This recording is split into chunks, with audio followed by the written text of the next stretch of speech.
Primeiro, me desculpar por um pequeno atraso, me perdi, né? Tava na BR, de repente saí da BR, fui parar na Sinimbu e aí... Quando entrei na Sinimbu, eu disse, bom, agora eu sei onde é que eu tô, mas também não sabia muito bem, depois eu percebi, e aí... Mas estou aqui, cheguei, com alguns minutos de atraso, e, bom, eu sou o Márcio, né? Ano passado eu estive aqui já nesse mesmo curso, não sei se... Alguns rostos já são conhecidos, né? Se estão voltando é porque não deu muito certo ano passado, né? Devem estar voltando porque, olha, vamos ver se a gente aprende alguma coisa agora, porque ano passado não deu certo. Eu hoje sou advogado, previdenciário, é só o que eu faço, alguma coisa de administrativo ou previdência de servidores públicos, mas o meu foco é 95%, 96% aí de processos com o regime geral de previdência. Isso já tem aí 2 anos e meio. E antes disso, durante 9 anos, eu fui procurador federal, eu estava do outro lado, né, defendendo o INSS, na verdade, e pulei o balcão. Foi só isso que eu fiz, na verdade. Em 2015 eu pedi exoneração, voltei para a advocacia depois de 10 anos longe disso, e agora tô nessa luta junto com a maioria de vocês, acredito eu, né, tentando aí realizar os direitos, né, dos segurados da Previdência, que cada vez mais aí tem sido, digamos assim, usando uma palavra mais leve, tem sido prejudicados, né, para usar uma palavra mais leve assim, seja pelas mudanças de legislação, pelas propostas de mudanças que ainda estão em trâmite, especialmente a PEC 287A, e também por posicionamentos aí da jurisprudência, especialmente do Supremo Tribunal Federal, que não tem se mostrado um tribunal muito simpático às questões de repercussão geral em matéria previdenciária. Os últimos julgamentos não foram bons, né? Os últimos julgamentos, vamos falar aí de desaposentação, né? Um julgamento que fulminou aí 250 mil processos Brasil afora, fora aqueles que estavam esperando para entrar com o processo, e infelizmente não houve êxito. Foi uma decisão muito mais pautada pela economia, pelas dificuldades financeiras que o INSS poderia enfrentar do que propriamente por questões jurídicas, em que pese o Supremo Tribunal Federal sempre encontre fundamentos jurídicos para tomar suas decisões, porque também não é muito difícil fazer isso, né? Para dizer que uma norma é constitucional ou inconstitucional, sempre se terá algum tipo de fundamento, e não foi diferente no caso da desaposentação, infelizmente para nós advogados. Eu, por sorte, no escritório, cheguei há 2 anos e meio, não tínhamos investido, quando eu cheguei no início da área previdenciária, não tínhamos investido até então muito em desaposentação, e eu também não achei que era adequado, porque a partir dali eu comecei a coordenar. Não é adequado a gente fazer um investimento pesado em desaposentação e captação, porque não parece o melhor cenário o que o Supremo vai decidir lá na frente. Mais ou menos prevíamos uma decisão desfavorável. Mas a doutora Patrícia, a professora Patrícia Noll, que é professora da casa, professora de Direito Previdenciário, me chamou esse ano, me convidou esse ano, praticamente me convocou esse ano, para tratar com vocês algumas possibilidades de ações revisionais, né? Não sei se alguém aqui já advoga em direito previdenciário há mais tempo, mas quem advoga há mais tempo pegou a febre das ações revisionais, conseguiu, né, se realizar profissionalmente nos anos 90 e até no início dos anos 2000, onde nós tínhamos revisionais extremamente vantajosas, revisionais puramente de direito e com ampla receptividade pelo Poder Judiciário. Então foi uma época em que bastava eu saber qual era a data de concessão do benefício para saber que tinha uma revisão ali. Um benefício concedido em 95, tem IRSN, certo? Certo que vai ter revisão do IRSN. Porque quem se aposentou em 95 vai ter, no seu período básico de cálculo, a remuneração de fevereiro de 94. Então ali já tem um reajuste. Não, mas o benefício é de 88. Súmula 2 do TRF aqui, da 4ª Região, que dizia que tinha que corrigir os 12 últimos salários de contribuição pela ORTN e OTN. Então, todo mundo já sabia que tinha essas revisionais. Tem o artigo 58 da DCT, ou seja, tem buraco negro, buraco verde, buraco amarelo, enfim. Tinha revisão certa, jurídica. Sobretudo pelo fato de que naquele momento, naquela época, nós tínhamos ainda resquícios ou ainda estávamos muito próximos daquele período de inflação muito alta, onde os índices inflacionários eram muito altos e isso gerava realmente essas discussões sobre a correta aplicação ou não de um índice. Passado esse período dos anos 90 e já no início dos anos 2000, que ainda se teve muito efervescentes essas revisões, veio um julgamento paradigmático no Supremo Tribunal Federal que fulminou essas revisões todas. O julgamento da decadência. Que, na época, eu estava na Procuradoria Federal ainda, e já era professor, enfim, leciono há 10 anos o direito previdenciário, eu tinha convicção de que a decadência deveria ser julgada como foi. E eu não mudei minha convicção porque mudei de lado. Houve muitas manifestações de colegas, de professores, de advogados, no sentido de que a decadência da maneira como foi julgada, o que estava em jogo ali? O prazo decadencial do artigo 103, que foi previsto por uma lei, por uma medida provisória, 1521, depois transformada em lei, mas lá em junho de 1997. Até então não existia previsão do prazo de decadência para revisão de benefícios previdenciários. O sujeito podia passar a vida inteira sem pedir revisão, quando se dava conta que tinha direito, pedia uma revisão e teria que ser apreciada, e se ele tivesse razão no mérito, teria que se valer da revisão e se beneficiar da revisão. Ocorre que em 1997 tivemos esta lei que previu a decadência, instituiu o artigo 103 da Lei 8.213/91, estipulando um prazo de 10 anos para todo e qualquer segurado que quisesse revisar o ato de concessão do seu benefício. O ato de concessão. O que isso significa? Que o prazo de 10 anos é aplicável às hipóteses em que eu questiono a legalidade ou a correção de um ato específico no tempo, que é o ato de concessão da aposentadoria. E esse prazo, segundo a lei, é contado a partir do primeiro dia do mês seguinte ao do pagamento da primeira prestação do benefício e não ao do ato que concedeu o benefício. Então o benefício foi concedido em agosto. Bom, o prazo de decadência começaria a contar em 1º de setembro. Só que surgiu a discussão, tá bem, tudo bem, o prazo de decadência existe, ele não é inconstitucional, difícil sustentar a inconstitucionalidade de uma regra que prevê a prescritibilidade de um direito. Esse prazo de decadência, ele é estranho com esse nome. Porque verdadeiramente, se nós formos aí aprofundar o estudo de prescrição e decadência, nós vamos nos dar conta que é um prazo de prescrição. Prescrição de fundo de direito, mas é um prazo de prescrição.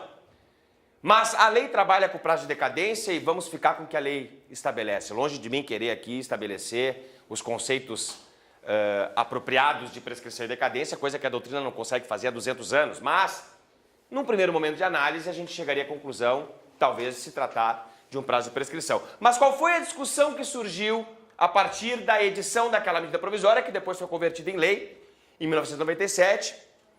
Foi o seguinte: não, tudo bem, tem decadência. Mas essa decadência só pode ser aplicável aos benefícios concedidos depois da vigência dessa regra. Então, todos os benefícios anteriores não se submetem à decadência. E durante muito tempo, essa foi a tônica da discussão. Claro que a discussão ainda surgia num primeiro grau, num primeiro momento, mais forte. Que era o seguinte: se for aplicar, o INSS tinha esse entendimento, que aí sim era um absurdo. Então é o seguinte, a decadência surgiu em 97, se o benefício foi concedido em 87, decaiu ali, no dia da vigência da lei. Não, peraí, só um pouquinho. Não pode. Se eu entender que o prazo de decadência instituído em 97 se aplica aos benefícios concedidos anteriormente, mas eu até posso entender assim, que aliás foi o que o Supremo entendeu. Mas, mesmo assim, mesmo entendendo desta forma, eu tenho que compreender que o prazo de decadência só começa a fluir da vigência da lei e não da vigência do benefício, ele não vai retroagir. Ah, o benefício foi concedido em 85, a lei é de 97. Ah, então a partir de hoje está caducado o teu direito. Não, isso não. Então a partir dali começaria a contar o prazo de decadência. Mas a discussão, como eu disse, foi mais ampla. E foi justamente nesse sentido. Aplica-se ou não se aplica o prazo de decadência para os benefícios concedidos anteriormente à lei que o instituiu? O que vocês acham? E eu gostaria da opinião de vocês. Vocês acham que uma lei que estabelece um prazo de prescrição ou de decadência atinge benefícios já concedidos ou só pode ser aplicado a partir dos benefícios novos posteriores?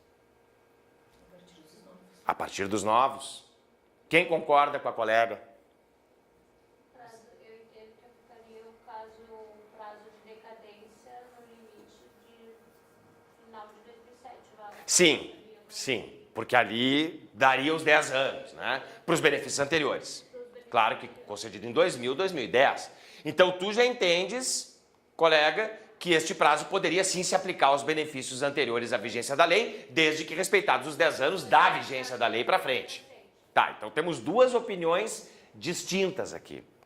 Aí eu pergunto para a colega, que defende a tese, que foi defendida pela grande massa de advogados previdenciaristas do Brasil, pergunto, por quê? Porque, eu acho que tem que ser assim, tá, tudo bem, tá bom. Por que, então, que deveria ser aplicado o prazo de decadência somente para os benefícios posteriores e não para os benefícios anteriores? Algo lhe vem à cabeça? Como resposta para este porquê, para esta pergunta? Por que não aplicar para os anteriores e aplicar para os posteriores? Porque quando foram concedidos, não existia essa lei. Porque quando foram concedidos, não existia essa lei. Eu poderia evoluir um pouquinho? Eu poderia evoluir um pouquinho nessa resposta e tirar da sua boca a seguinte expressão: porque há direito adquirido para os antigos. Exato. Né? Eu acho que esse é o cerne, né, da resposta. Será que há direito adquirido à não ocorrência ou à não incidência de um prazo de decadência e prescrição? Uma questão de segurança jurídica que tem que ter um prazo para questionar a justiça ou o direito. Uma questão de segurança jurídica, a colega levanta, tem que ter um prazo para revisar um benefício. Mas não existia esse prazo. Enquanto não existia, ad eternum, né, um benefício com 40 anos de duração, podia revisar daqui a pouco. Mas será que existe direito adquirido oponível a prazos de prescrição e decadência? É complicada essa questão. É complicada essa questão. Vamos um pouquinho mais adiante. Qual é a regra do direito brasileiro quanto a prazos? Para revisar, para exercer um direito. A regra é ter um prazo. A imprescritibilidade é exceção. E é exceção prevista expressamente na Constituição Federal. O crime de tortura é imprescritível. As terras públicas são imprescritíveis, ou seja, eu não tenho a prescrição aquisitiva, eu não tenho uso capião de terra pública porque é imprescritível, mas porque está no texto da Constituição. Mas há direito adquirido, aí já começamos a descer. Então, assim, a imprescritibilidade não é regra, ela é uma exceção. Previsto um prazo de prescrição ou decadência, há direito adquirido contra ele porque o meu ato foi editado antes ou alguma situação como essa que a gente está analisando aqui? Será que eu posso invocar o direito adquirido? O que é o direito adquirido? Extremamente complexa essa pergunta, já digo a vocês, né? É extremamente complexa. Fazer uma pergunta, o que é direito adquirido, nós vamos ter milhares de respostas. Mas, basicamente, vamos tentar trabalhar com um conceito mais superficial. O que seria direito adquirido?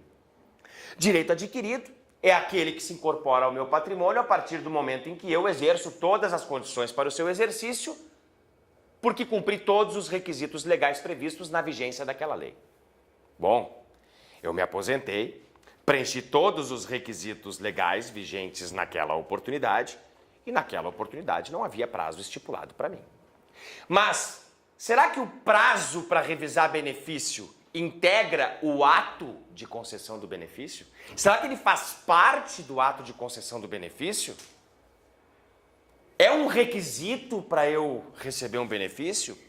não me parece que seja um requisito. Verdadeiramente não é um requisito. Independentemente de ter ou não ter prazo de decadência, se eu cumpro os requisitos, eu me aposento. Ou eu tenho um auxílio-doença, ou eu tenho uma pensão por morte. Então é muito difícil, para não dizer que é inviável, se trabalhar com a ideia de direito adquirido nesse caso. E foi isso que o Supremo disse. O Supremo disse não há direito adquirido a não incidência de prazo decadencial. E a decadência, sim, disse o Supremo, deve incidir este prazo de 10 anos sobre os benefícios anteriores. Mas, o Supremo Tribunal Federal parou por aí. Deve incidir prazo de decadência sobre os benefícios concedidos antes da lei que o instituiu. Parou por aqui. Por que eu digo parou por aqui? Em nenhum momento deste julgamento, o Supremo Tribunal Federal disse o que é o ato de concessão. Em nenhum momento o Supremo Tribunal Federal disse sobre o que incide decadência. Ele só disse que incide. Mas o que é o ato? Porque daí nós temos que ir para a interpretação do artigo 103. É de 10 anos o prazo de decadência que o segurado tem para revisar o ato de concessão do benefício. O Supremo disse, vale este prazo para os benefícios anteriores, mas o Supremo não disse o que é o ato de concessão do benefício. E por que eu estou chamando a atenção para isso? Porque a definição do ato de concessão do benefício não é matéria constitucional. Não é. Não é. É matéria infraconstitucional. É matéria de interpretação da lei. E a pacificação da jurisprudência no que se refere à interpretação da lei não cabe ao Supremo Tribunal Federal. Cabe ao Superior Tribunal de Justiça. É o STJ que vai ter que nos dizer agora sobre o que incide decadência. E isso ganha relevância extrema em casos de benefícios concedidos há mais de 10 anos, independentemente de ter sido antes ou depois de 97, de junho, mas benefícios concedidos há mais de 10 anos e que hoje eu olho aquele ato de concessão e percebo, tal questão não foi sequer analisada pelo INSS. Tal questão sequer foi levada à apreciação do INSS. De modo que esta questão específica, que jamais foi objeto de apreciação, eu não posso dizer que integra o ato de concessão do benefício. Exemplo claro, tempo rural. Fiz um pedido de aposentadoria no ano de 2005, foi deferida a minha aposentadoria. Porém, foi deferida com um fator previdenciário extremamente prejudicial a mim. E hoje, 12 anos se passaram, e eu vou consultar um dos nobres colegas, e um dos nobres colegas faz a entrevista. Alguns até, e aí talvez depois de hoje nós tenhamos uma postura um pouco diferente diante desses casos, alguns já vão dizer, não, mas já tem decadência, já acabou, já morreu. Não, só um pouquinho. Espera aí. Vamos ver se tem decadência, se dá para discutir alguma questão aqui ainda. Por quê? Porque se eu descobrir na entrevista, na documentação que o cliente me traz, e acho que essa informação é importante para nós, porque a gente lida com clientes, a nossa função é a advocacia. Se ele me traz informações, se ele me traz documentos, e eu fizer um cotejo, uma comparação dessa documentação, dessa entrevista com aquilo que tem no processo administrativo, eu verificar que há discrepância, ou seja, não foi levado ao administrativo, eu vou rediscutir, não tem nenhuma dúvida. Eu vou tentar. Se eu quiser discutir o índice de correção monetária dos salários de contribuição que originaram aquele benefício, eu não vou conseguir. Porque aí eu tive a oportunidade lá. Aquilo já estava no ato de concessão. Tudo que eu levei para o processo administrativo, se eu levei o INSS disse não, se eu tivesse levado esse tempo rural e o INSS negado, eu não teria como discutir agora. Mas eu não levei. O cliente não levou. O INSS não tomou conhecimento, não apreciou aquela questão. Será que eu tenho agora a chance de rediscutir essa matéria? Para a Turma Nacional de Uniformização de Jurisprudência, tem. Existe uma súmula hoje da TNU se não me engano é súmula 81 ou 85, agora não me lembro o número dela, que diz o seguinte, falando especificamente sobre a questão do tempo especial, da atividade especial. Não incide prazo de decadência, diz a súmula da TNU. E agora essa matéria está sendo discutida no STJ por uma petição, que é o recurso cabível da decisão da TNU, que contraria entendimento majoritário do STJ. O que diz essa súmula? Não incide o prazo de decadência de 10 anos na hipótese de atividade especial que jamais foi discutida no plano administrativo quando da concessão do benefício. Então eu posso discutir. Pelo menos está viva a possibilidade de discussão. Está viva a possibilidade.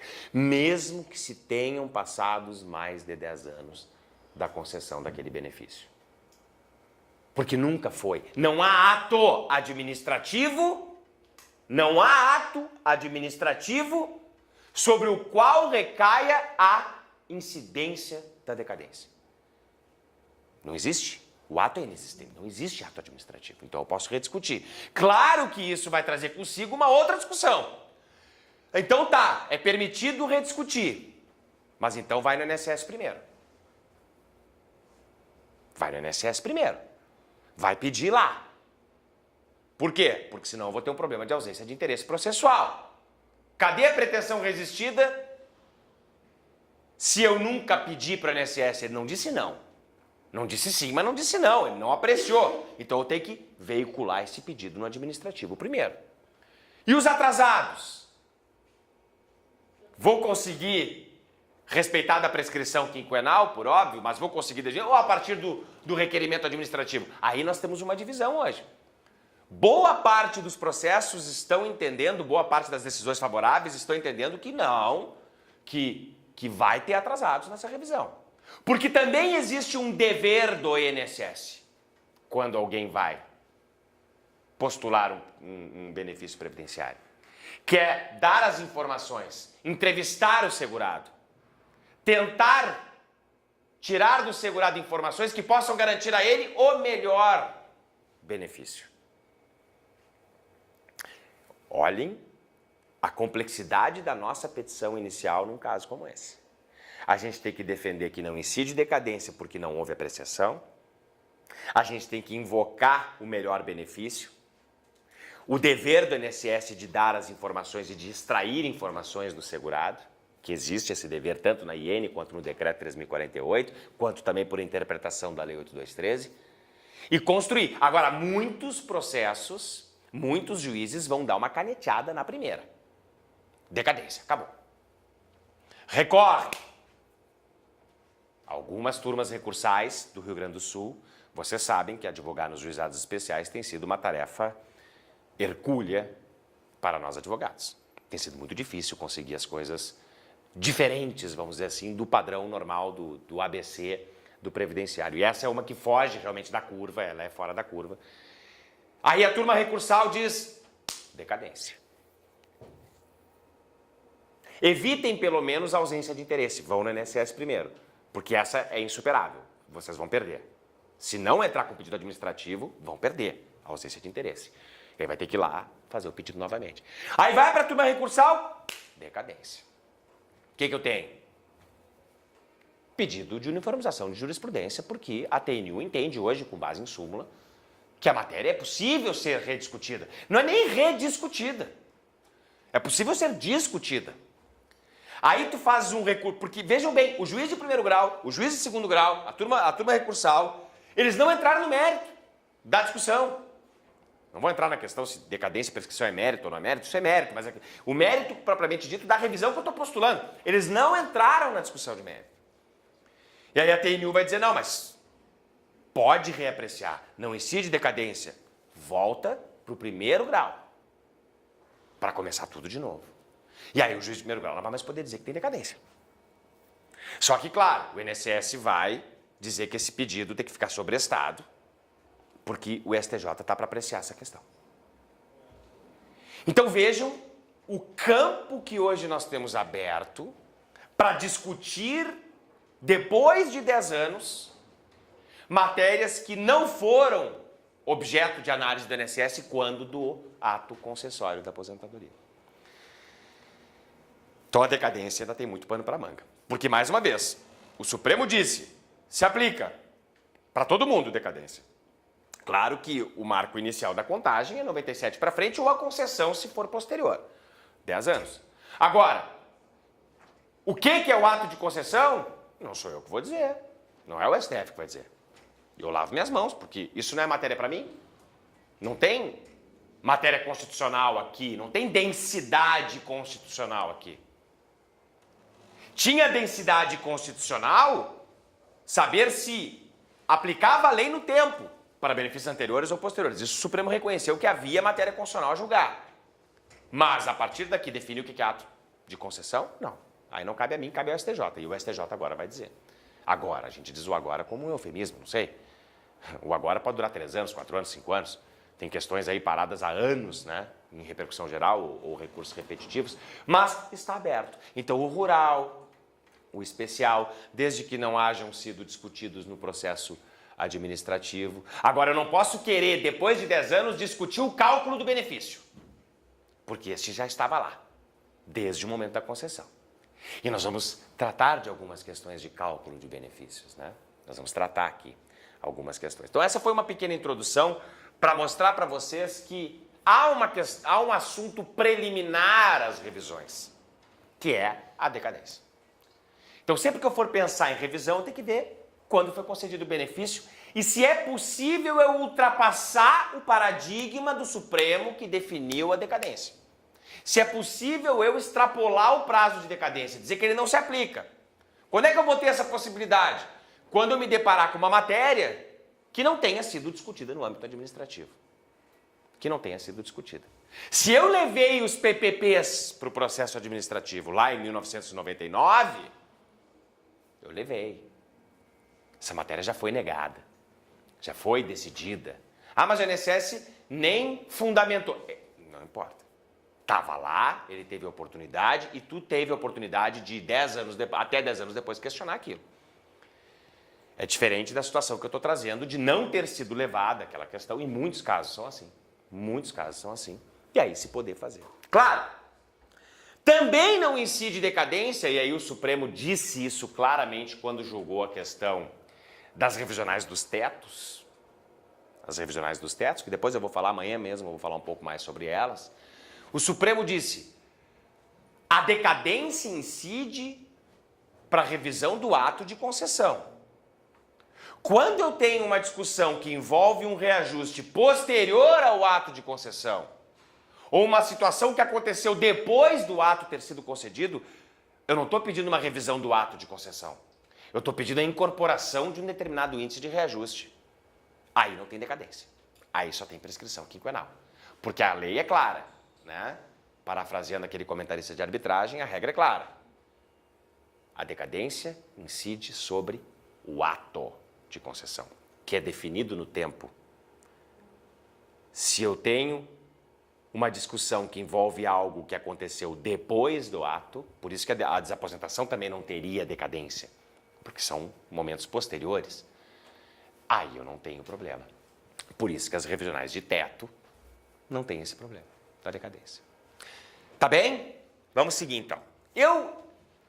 No nosso plano de aulas, eu resolvi trazer algumas matérias, algumas revisões que estão sendo discutidas no âmbito do Supremo Tribunal, do STJ, ou mesmo ainda em âmbitos mais ordinários de discussão.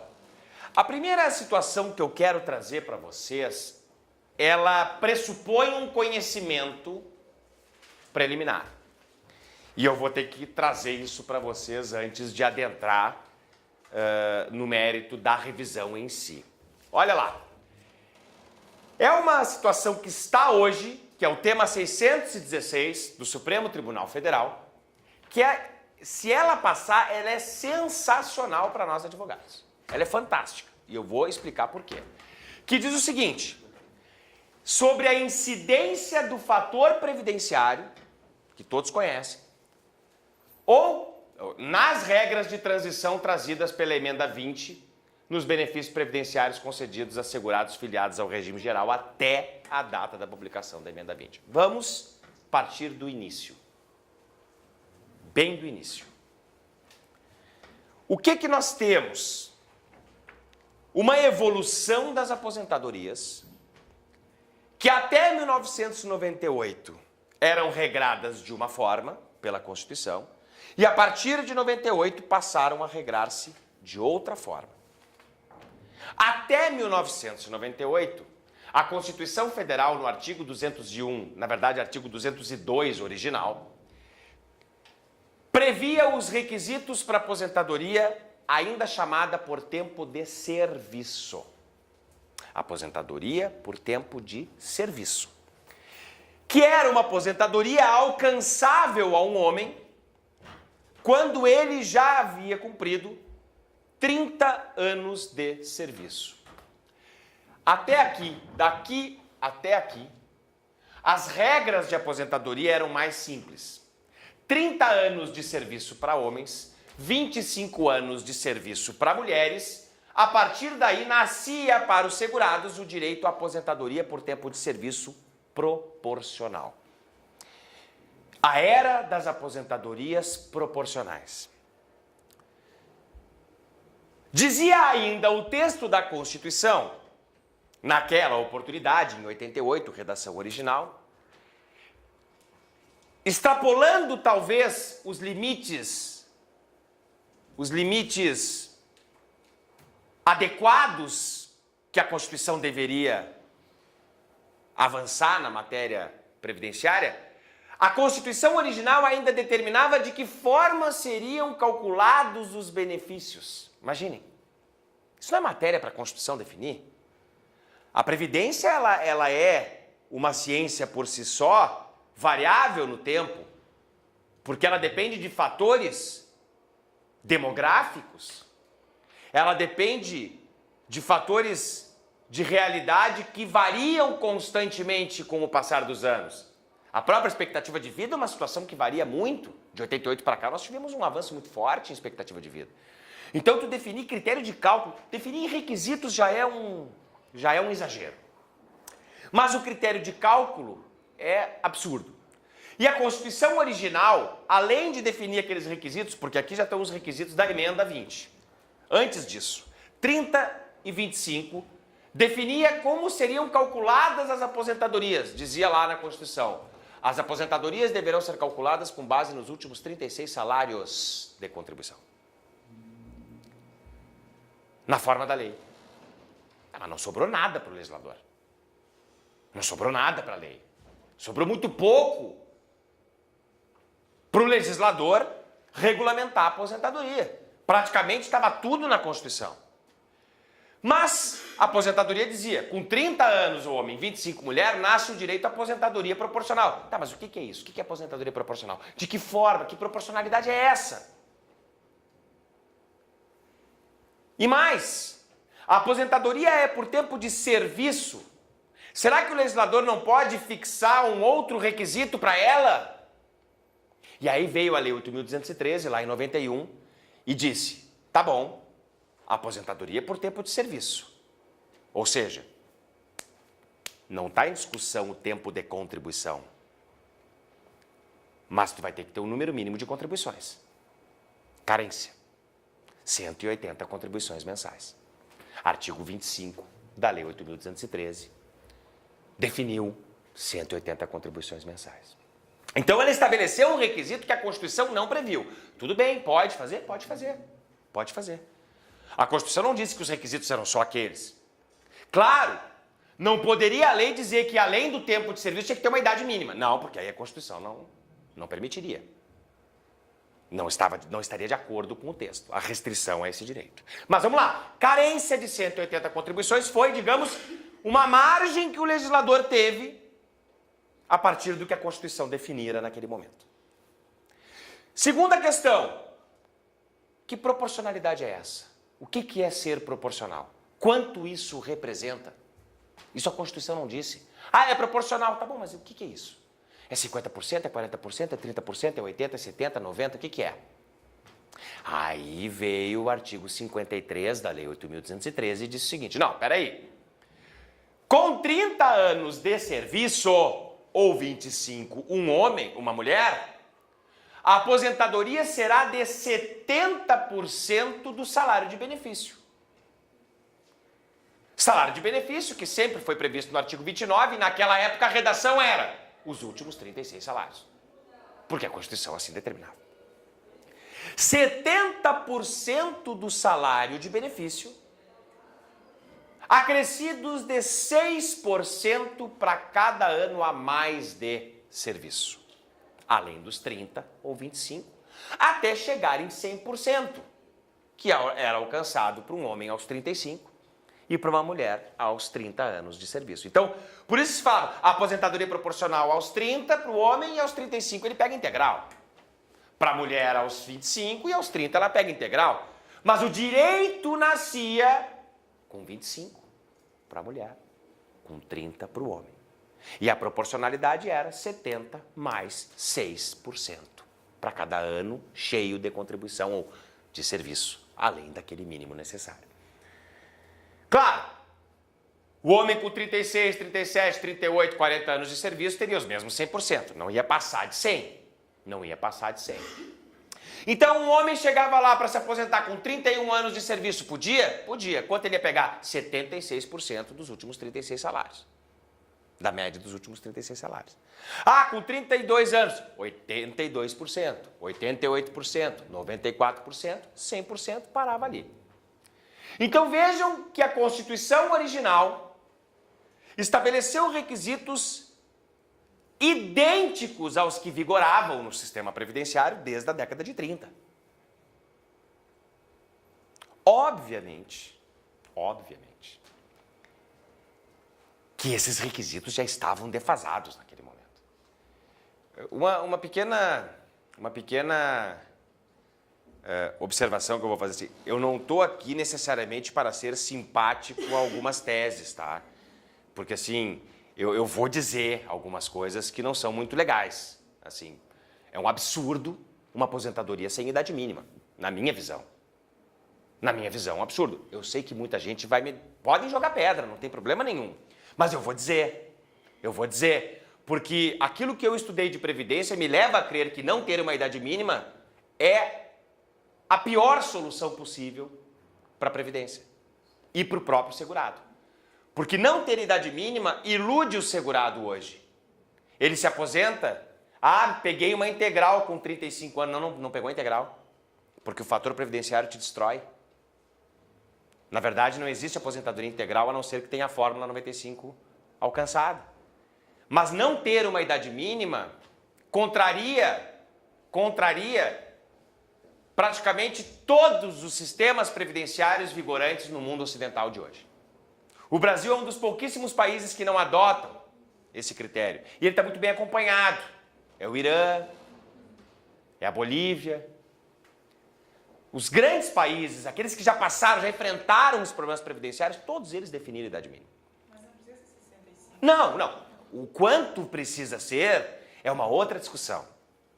O fato é, no Brasil a média de idade de aposentadoria é 53 anos. Alguém sai do mercado aos 53 anos? Eu digo espontaneamente. Pode até ser saído do mercado e ter dificuldade de recolocação. Mas aos 53 anos as pessoas estão sem capacidade de trabalho? Difícil de entender assim, né? Por que 60, 65?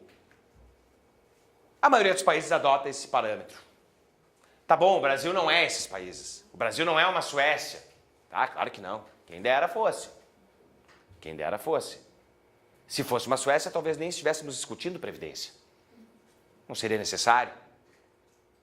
O povo não depende da previdência para chegar na sua velhice com saúde financeira. Não depende. Mas o Brasil não é a Alemanha, o Brasil não é França, o Brasil não é Portugal, o Brasil não é Espanha. Não é. Não é em termos de riqueza da população. Claro que não é. Mas em termos de longevidade média, é muito parecido. Hoje. O Brasil tem hoje uma longevidade média e isso é um problema. A média é um problema. Por que a média é um problema? Porque a gente vive no sul. No Sul, nós temos uma realidade demográfica e de índices de desenvolvimento humano muito superiores ao Norte e ao Nordeste. Então, quando a gente faz uma média, o Sul está puxando para cima a média. Porque aqui a gente sabe que a média de vida, 80 anos, alguém que falece hoje com 80 anos, a gente já acha jovem. Poxa vida, foi cedo. É verdade. Há 25, 30 anos atrás, quando eu perdi meu avô, ele tinha 83, eu achei, meu Deus, eu compro agora 83, agora eu já não compro mais. 83 eu já acho assim, pô, não sei se é porque eu já estou começando, sabe, que o cara vai avançando, não, 83 é um guri, morte prematura, só pode ter sido um infarto, não tem como, não pode, é fora do normal já. Mas a gente começa a perceber o idoso com 60 anos, idoso com 60 anos, é difícil da gente entender um critério desses, de definição de idoso no Sul. Mas se eu for, talvez, para os rincões de Parazinho, talvez seja. Parazinho é a novela, vocês estão acompanhando, não vai me dizer que não, né? Não vai me dizer que vocês não veem novela, só eu vejo novela aqui. Ritinha, essa, só eu que sei. É, só eu, né? Só eu que sei. Tá bom, Zeca? Nós não temos tempo. Não. Já eu tenho, porque eu tenho só 2 filhas em casa, não me dão nenhum trabalho, né? 7 anos e 5, já se governam, né? Elas não se governam, mas me governam. Mas nessa idade aí eu conheci até Pokémon, rapaz. Olha aí, ó. Eu assisti Pokémon. É, agora a gente tá com outras coisas ali. Tem ali, tem a Ladybug, enfim, né? Tem outros ídolos, né? Outros ídolos. Mas então depende muito, a média ela é sempre perigosa. Tem um professor Lênio, que numa palestra disse, você tem que ter muito cuidado com a média, porque ela é traiçoeira. Se eu tenho um pato lá na frente e eu quero atirar nele e acertar, se eu der um tiro 5 centímetros para a esquerda e o outro tiro 5 centímetros à direita, na média eu acertei o pato. E ele está vivo ali me olhando. Tem que ter cuidado com a média, porque ela é traiçoeira, porque ela não reflete necessariamente os anseios e as realidades de um país com dimensões como o nosso. Claro que não. Mas, de fato, nós começamos a nos aproximar de expectativas de vida europeias. Então é difícil não pensar num modelo europeu de previdência para nós, até porque todo o nosso modelo de direito é baseado no europeu. Nós temos uma tradição romano-germânica. A lei. Nós não temos uma tradição, eu nem sei, o direito chinês, se é que existe, não sei. A gente não tem essa tradição de buscar em outros continentes fontes para o nosso direito. A gente se baseia muito no europeu. E a gente está se aproximando de uma realidade lá. Então não ter uma idade mínima é muito complicado. Porque com 53 anos as pessoas se aposentarem, hoje, pela tabela do IBGE, uma pessoa que se aposenta aos 53 anos vai viver até os 80. No mínimo. No mínimo. Quem nasce hoje no Brasil, quem nasce hoje em 2017, tem uma expectativa de vida de 75 para 76 anos. Quem está na faixa dos 50 e poucos anos já tem uma expectativa de vida de 82 anos, 83 até.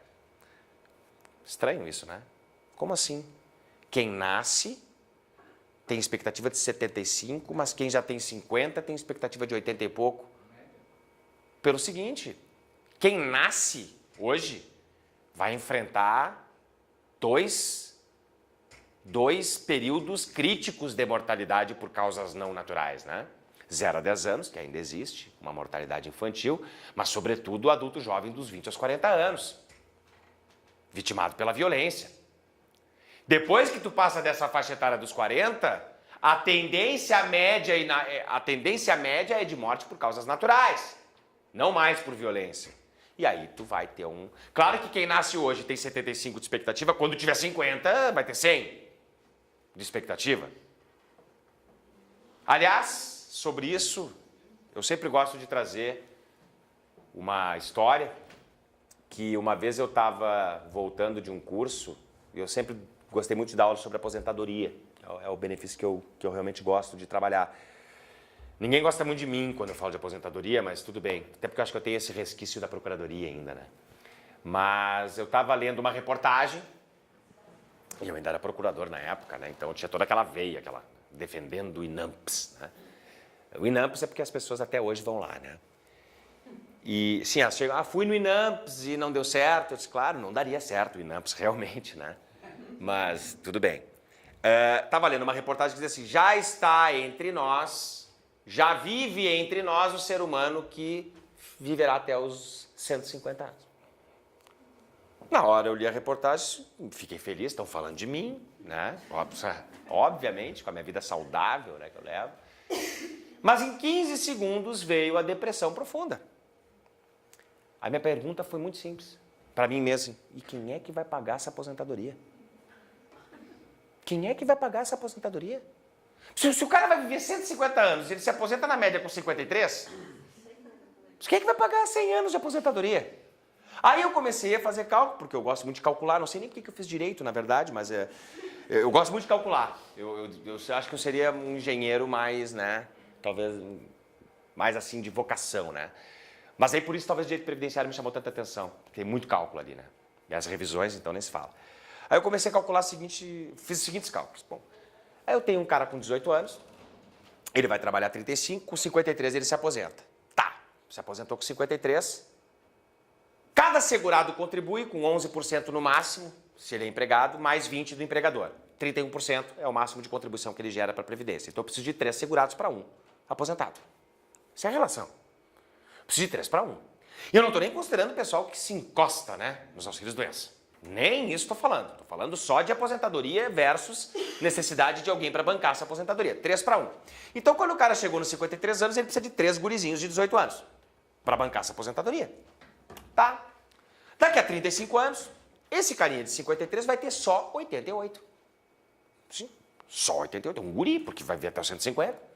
Então ele está com 88. Aqueles 3 de 18 estão agora com 53. Todos aposentados. Eu vou precisar de 3 de 18 para cada uma das 4 aposentadorias. Eu vou precisar de 12. Mas vamos lá, daqui a 35 anos, aquele guri de 88 agora vai estar com 133 anos. 123 anos. Só 123. E todos aqueles caras de 53, que eram 3, agora estão todos com 88. E todos aqueles 12 de 18 estão agora com 53.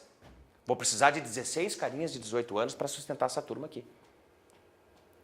16 não, 48. Porque é 16 vezes 3. Eu tenho 12 com 53, eu tenho 3 com 88, eu tenho 1 com 123. Eu preciso de 48 na base. E a gente sabe que a população está envelhecendo e está nascendo menos gente.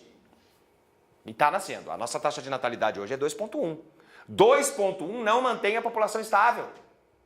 Vai diminuir a população. Porque 2,1, tu pega a mortalidade infantil, já liquida com a média de 2 para 1, que é o que manteria a população estável em termos de número. Vai diminuir. 2,1 diminui. O Brasil tem uma taxa de natalidade também europeia, mas tem uma taxa de mortalidade brasileira, o que é um problema. Por quê? Porque quem é que está morrendo antes da hora? Do 20 a 40 anos, o auge da produtividade. Esses caras de 18 anos que vão contribuir são os que estão morrendo, vitimados pela violência, ou que poderiam contribuir. São esses que estão morrendo. Pelo tráfico, pelo trânsito, pelo WhatsApp, porque agora esse é o grande problema do trânsito. Então vejam bem, esse cara chegou com 123 anos e ele ainda está aposentado, ele está aposentado há 70. E ele contribuiu por 35 e já recebeu 70 anos. E ele contribuiu com 35... por 35 com 11% mais 20% do seu empregador. E está há 70 anos recebendo, não 100%, porque aos 53 anos o fator previdenciário lhe tirou aí uns 30 e poucos por cento. Eu não sei se também tu incluiu nesse teu cálculo aí que esses que morrem de 20 a 30 anos também deixam uma... Eu nem estou falando do dependente, né? Eu estou falando, imaginem, eu estou falando só de uma relação de ativos e aposentados. Eu não estou falando de pensão, porque assim, ó, pensão, auxílio-doença, aposentadoria por invalidez são benefícios de risco. São benefícios imponderáveis. Então eu não tenho como considerá-los, embora o auxílio-doença hoje seja 50% dos benefícios previdenciários são de auxílio-doença. Alguma coisa tem que estar errada também nisso. A gente tem que reconhecer que alguma coisa está errada aqui. Ah, fizeram a operação pente fino e 85% dos benefícios cessaram. Mas será que tão errado assim o INSS que, claro, talvez 85 seja um exagero, talvez, mas assim, Cessar 85 é porque, olha, devia ter muita gente que não devia mais estar ali. Um benefício auxílio-doença durar 15, 20 anos. Auxílio-doença. Só um pouquinho. Auxílio-doença é incapacidade temporária para o trabalho, 20 anos. 20 anos. E aí, quando tu vai para a realidade, a gente sabe disso. Tem muita gente que está encostado no INSS que não quer que assine a carteira para ser doméstico, que é diarista, que é porteiro, que faz trabalhos informais, que faz tudo, que pinta, que faz, que corta grama. As pessoas não querem perder o benefício. Tem gente que não quer assinar a carteira para não perder o seguro-desemprego. Isso é cultural. Isso é cultural. Isso é cultural. Mas vamos voltar para o nosso velhinho lá. Velhinho não, guri, 123 anos. Aí, daqui a 20 anos, ele está com 145. No auge. Pouco deprimido. Está sentindo, assim, que está começando a ficar deprimido, está meio sozinho. Resolve ir para a noite. Vai para a noite, eu vou para a balada, vou, né? Vai ali para a Rua do Vagão, né? Como é que é o Labar, né? E aí chega no Labar e conhece uma guriazinha de 100 anos. E se apaixona. E eles começam um relacionamento. E eles se casam. E como na nossa reportagem ninguém viveria mais de 150, ele morre aos 150. E deixa a sua viúva com só 105. E ela vai receber pensão. Ele já recebeu aposentadoria por 97 anos. E ela ainda potencialmente vai receber uma pensão por 45. Um benefício para o qual ele contribuiu por 35 anos com 31%, está recebendo 70%, 75% daquela média, porque o fator previdenciário lhe prejudicou. Ele vai receber por 97 e a viúva por mais 45, a gente está falando de 142 anos de benefício. Quem é que vai pagar essa conta? Quem é que vai pagar essa conta? Quantas gerações nós vamos ter que ter para pagar essa conta? Porque sem considerar que quando esse cara tiver 150, a turma toda dos 18 anos lá que sustentava ele, está agora com 115. E vai viver muito tempo. Claro que isso tudo é quase uma tragédia grega que eu estou trazendo aqui para vocês. Mas é para ilustrar que é evidente, é flagrante, é óbvio que vai ter que ter reforma em algum momento. O quanto eu não sei. Eu não tenho como te dizer porque eu não sou atuário. O que eu posso te dizer é assim, vai acontecer. Por bem ou por mal, a reforma vai acontecer. Se o momento é oportuno agora, eu não sei. Talvez não seja, da forma como estão fazendo, suprimindo alguns direitos que não têm nenhuma repercussão no orçamento da Previdência, por exemplo, a aposentadoria especial. Não tem por que tirar, ela representa 1,4% dos benefícios, não é nada. A aposentadoria especial ela não representa nenhuma fatia considerável do bolo orçamentário da Previdência. Talvez o rural seja um calcanhar de Aquiles da Previdência hoje, porque há um sem número de benefícios sem um custeio específico para eles, né? Claro que se a professora Jane me ouve falar isso, ela me expulsa da sala, não tem problema nenhum, a gente se dá bem, apesar disso, né? Mas tem pontos sensíveis que devem ser mexidos. Não sei se agora, não sei se daqui a 2 anos, 3 anos, 4 anos. O momento não foi muito oportuno, foi uma ruptura de governo, um governo novo, sem muita legitimidade, sem nenhuma legitimidade, talvez. E aí, de repente, empurrar uma reforma dessas goela abaixo, junto com uma reforma trabalhista. E olhem o contrassenso disso, gente. A reforma trabalhista tira recursos da Previdência. Ela tira recursos da Previdência. Quando ela flexibiliza as relações de trabalho, ela tira recursos da Previdência. Diminui o bolo de arrecadação. Diminui. Então há um contrassenso aqui. Então a Previdência fica defasada financeiramente porque uma reforma trabalhista fez isso com ela. Além disso, tu tem a desvinculação de receitas da União. Como é que um sistema deficitário gera 30% de receita para a União? São coisas que não se explicam muito bem. Agora, a matemática ela é fantástica. Tu tem dois grupos antagônicos hoje discutindo o déficit da Previdência. Um grupo faz um PowerPoint lindo, maravilhoso, te dizendo, a Previdência é deficitária, te apresenta números e mais números e cálculos e mais cálculos e te convence, porque matemática, afinal de contas, não mente, né? Aí tu, pô, mas é deficitário mesmo. Aí vem um outro grupo que te faz um PowerPoint, lindo, maravilhoso, cheio de números, cheio de variáveis, cheio de cálculos e te diz, a Previdência é superavitária. E agora? Como diria Humberto Gessinger, o que eu faço com esses números, né? O que eu faço com esses números? Em quem eu acredito? Ah, em quem eu gosto de acreditar.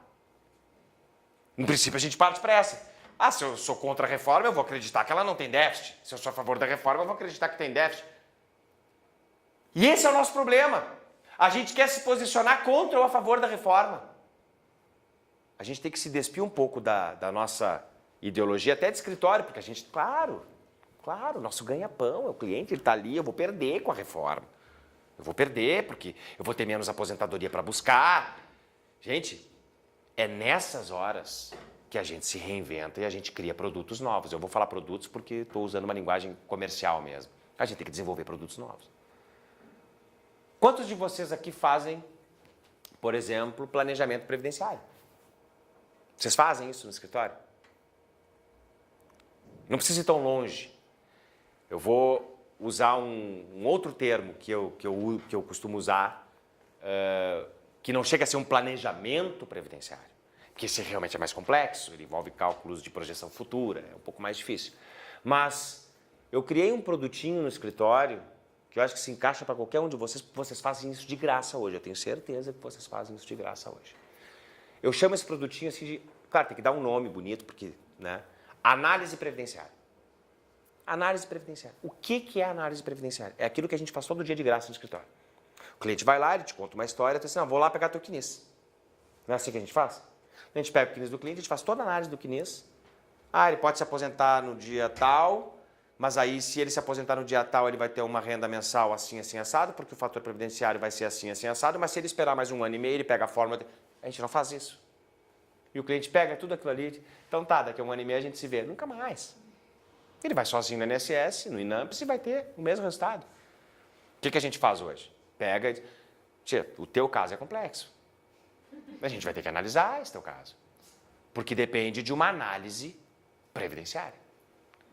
E aí ele entende que precisa. E ele precisa disso, porque, claro, ele está vendo que a reforma está ali, ele não sabe o que vai acontecer com ele. E claro que nessa análise que eu desenvolvi hoje, por exemplo, eu trabalho com a reforma também. Se a reforma passar, bom, aí o teu benefício vai ter esse valor. Porque eu trabalho com todas as variáveis da reforma. Isso não é um produto caro. Não precisa ser caro. Mas pelo menos valoriza o nosso trabalho. Entende? E esse cliente vai se sentir seguro porque ele vai levar um material impresso para casa. Um estudo que vocês fizeram. Eu desenvolvi isso, deu 12 laudas de trabalho. As 6 primeiras são iguais para todos os clientes. Por quê? Porque é história. Como é que é a aposentadoria por tempo hoje? Como é que é a aposentadoria por idade? Como é que é a aposentadoria especial? Todos eles vão ter esse material. Como é que vai ficar se a reforma passar? Essas e essas e essas regras. O caso concreto, joga planilha para ele. O teu tempo de contribuição está assim, a tua renda mensal hoje, segundo o cálculo, é esse. Mas se a reforma passar, a tua renda vai ficar assim, assim, assado. Ele sai feliz da vida. A gente se reinventa. A reforma é o momento da gente também saber aproveitar é uma oportunidade para nós. Porque, claro, quem é que vai ficar perdido na reforma? É quem faz previdenciário de vez em quando. Agora, quem é previdenciarista, quem se dedica a isso, vai saber enfrentar a reforma de uma maneira até proveitosa para o seu escritório. Muitas discussões vão acontecer. Muitas discussões vão acontecer. Então, a gente não pode se desesperar, né? Agora, eu nem sei, a reforma esse ano não vai. Ano que vem, ano de eleição, ninguém vai querer queimar o seu voto, né? Queimar o seu eleitor, possível eleitor, com uma reforma previdenciária. Então, eu acredito que talvez se voltar à pauta 2019, dependendo de quem ganhar, né? Mas, voltando para cá. Fizemos esse parêntese enorme. Voltamos para cá. Aí a emenda 20 veio e estabeleceu requisitos novos para a aposentadoria por tempo de serviço, que agora passou a ser chamada de aposentadoria por tempo de contribuição. Isso é um paradigma diferente. Foi instituído com ela, a emenda 20, o regime contributivo obrigatório. A partir de então, deixa de prevalecer a ideia de tempo de serviço para prevalecer a ideia de tempo de contribuição. O que importa é o tempo contribuído, não mais o tempo trabalhado. Claro que com algumas exceções, porque a própria emenda 20, no seu artigo 4º, disse o seguinte: até que lei específica discipline a matéria, valerá como tempo de contribuição tudo aquilo que a lei de hoje considera válido como tempo de serviço. E quem é que define o tempo de serviço no regime geral? O artigo 55 da Lei 8.213, que nunca foi mexido, nunca veio uma lei nova trabalhando o tempo de contribuição, então tudo aquilo que está no artigo 55 vale ainda como tempo de contribuição, até hoje por força de uma regra da emenda 20, artigo 4º. Mas o fato é que mudou o paradigma e elevou-se o tempo de contribuição mínimo necessário para a aposentadoria. Mas notem, a emenda 20 queria, a proposta que a originou, queria ter instituído naquele momento a idade mínima. A intenção foi essa. Tanto que a aprovação da reforma como foi considerada uma derrota pelo então governo Fernando Henrique Cardoso. Porque a idade mínima não passou no regime geral, ela passou no serviço público. Lá no serviço público também tinham os mesmos requisitos de aposentadoria que o regime geral, 30 e 25 proporcional, até chegar na integralidade com 35 e 30. Mudou com a emenda 20 no serviço público 35 e 60 de idade, 30 e 55 de idade. Lá no serviço público passou. Aqui, esta parte não passou. Essa parte não passou. E foi uma derrota, porque já se queria ter instituído a idade mínima. É um debate de mais de 20 anos. Com certeza, mais de 20 anos já se tem esse debate sobre a necessidade ou não de se instituir uma idade mínima como requisito essencial para as aposentadorias voluntárias. Bom, fim da aposentadoria proporcional, mas aquilo que passou despercebido pela grande maioria, que foi talvez o contraveneno para superar o problema da ausência da idade mínima na reforma, foi isso aqui. A regra mais importante da reforma previdenciária, na minha opinião, foi essa aqui. A supressão do texto constitucional da regra que determinava como deveriam os benefícios ser calculados. Lembram que eu disse no início que a Constituição definia que o benefício seria calculado com base nos últimos 36 salários. Um período muito pequeno, considerando uma vida de 30, 35 anos, 25 anos, ou seja, menos de 10% às vezes da história contributiva. Certamente aqueles últimos 3 anos pré-aposentadoria não refletiam o histórico real do segurado, para o bem e para o mal. Imaginem um segurado que nos últimos 3 anos de vida contributiva, antes da aposentadoria, tivesse desempregado e pagando contribuição pelo salário mínimo, que era o que ele podia pagar. Ele ia se aposentar com o salário mínimo. E ele contribuiu a vida inteira pelo teto.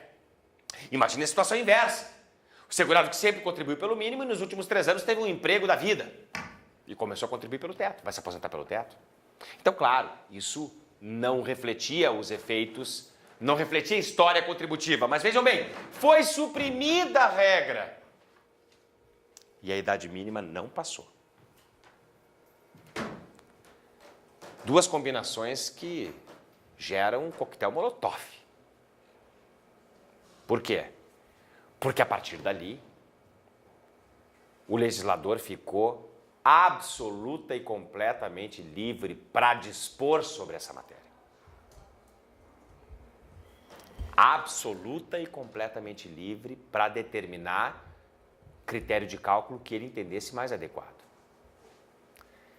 Um ano depois, e não demorou, né? Um ano depois veio a famosa Lei 9.876/99, Lei do Fator Previdenciário, que trouxe um novo sistema de apuração de valor de benefício, passando a considerar eu vou usar essa expressão agora e vou reservar essa expressão para depois. Passou a considerar todo o período contributivo do segurado para a aposentadoria. Passou a considerar toda a vida do segurado na hora de calcular a sua aposentadoria. Só que, nas aposentadorias por tempo de contribuição e por idade, previu ali a incidência do fator previdenciário, o FP, que alguns chamam de FDP. Sugestivas as iniciais, de fato. Fator previdenciário. Uma fórmula atuarial que leva em consideração 4 elementos. 4 elementos. Um elemento fixo, sempre igual, que é a alíquota A, 0,31. Por que 0,31? Por que não 0,48? Por que não 0,25? Que barrigaço foi esse? 20 mais 11. 31%, que é o máximo de contribuição que um segurado gera sobre o seu salário para a Previdência Social. 31%. Então, a alíquota A, 0,31, sempre... Eu não sei se eu estou com a fórmula aqui nesse... Não.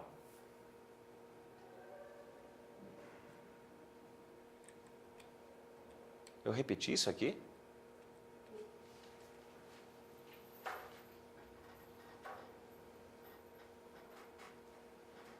Tá.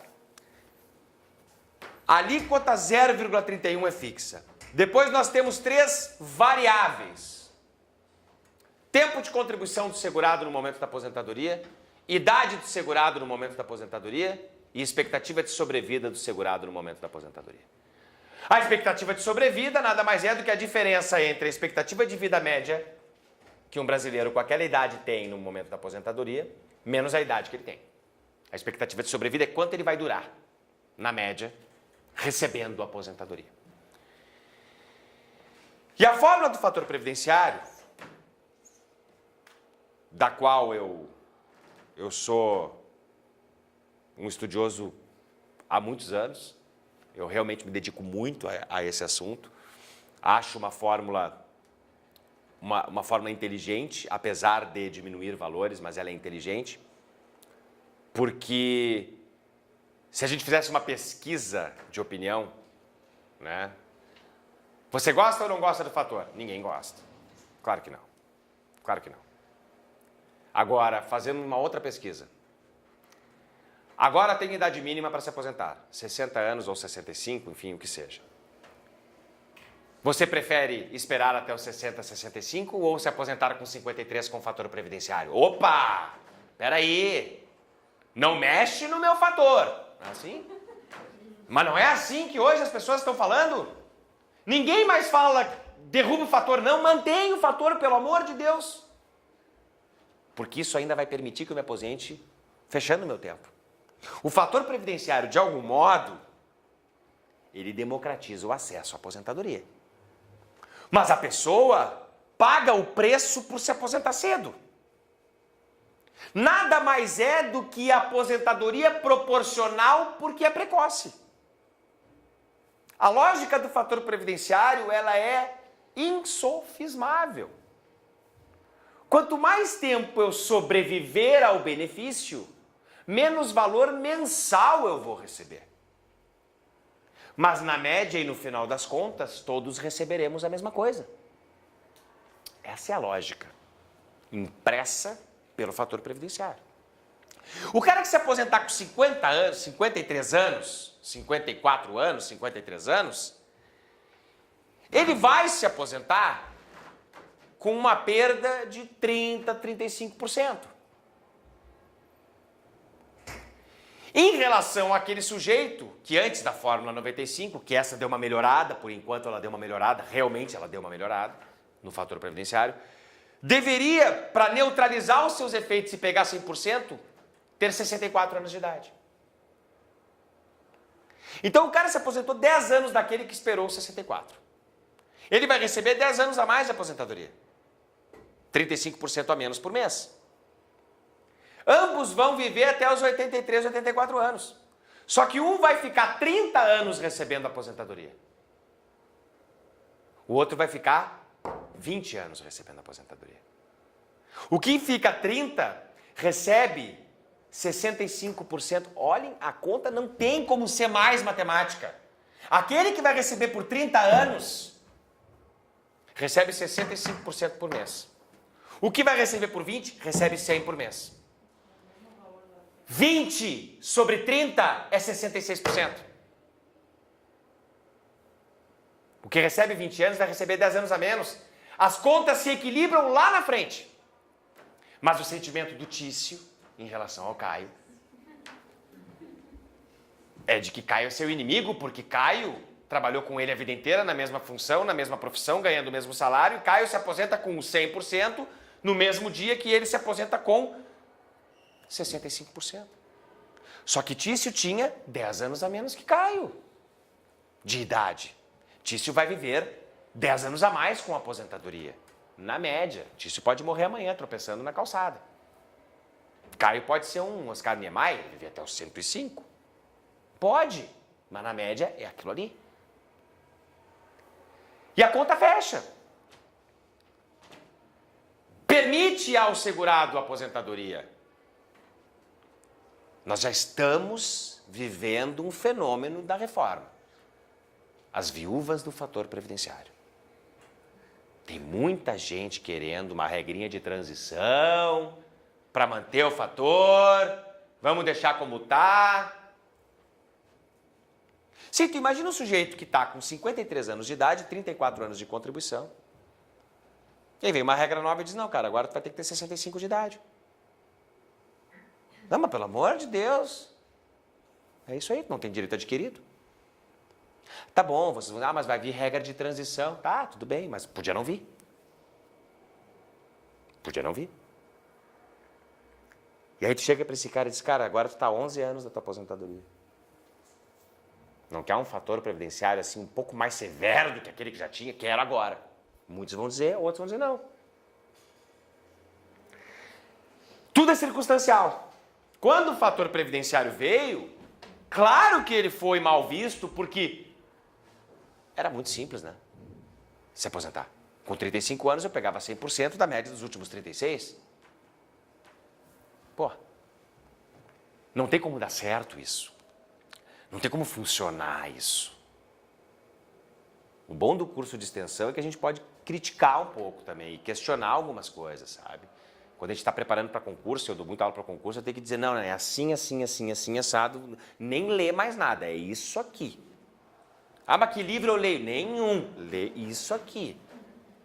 Para vocês, que se alguém perguntar que livro eu leio, qualquer um. Livro bom é livro lido. Se vocês lerem um, eu já ganhei meu dia. Porque é diferente a postura. Aqui a gente pode questionar, viajar e dar opinião, emitir a nossa impressão sobre certas coisas. Mas é inegável que isso aqui foi uma derrota em termos de projeto para a Previdência, um projeto de futuro. E aí, no ano seguinte, veio o contraveneno. Vamos botar um fator previdenciário, que não foi pensado por um legislador, isso é óbvio. Um legislador jamais pensaria no fator previdenciário. Quem pensou nisso sabia o que estava fazendo. É um cientista, não é?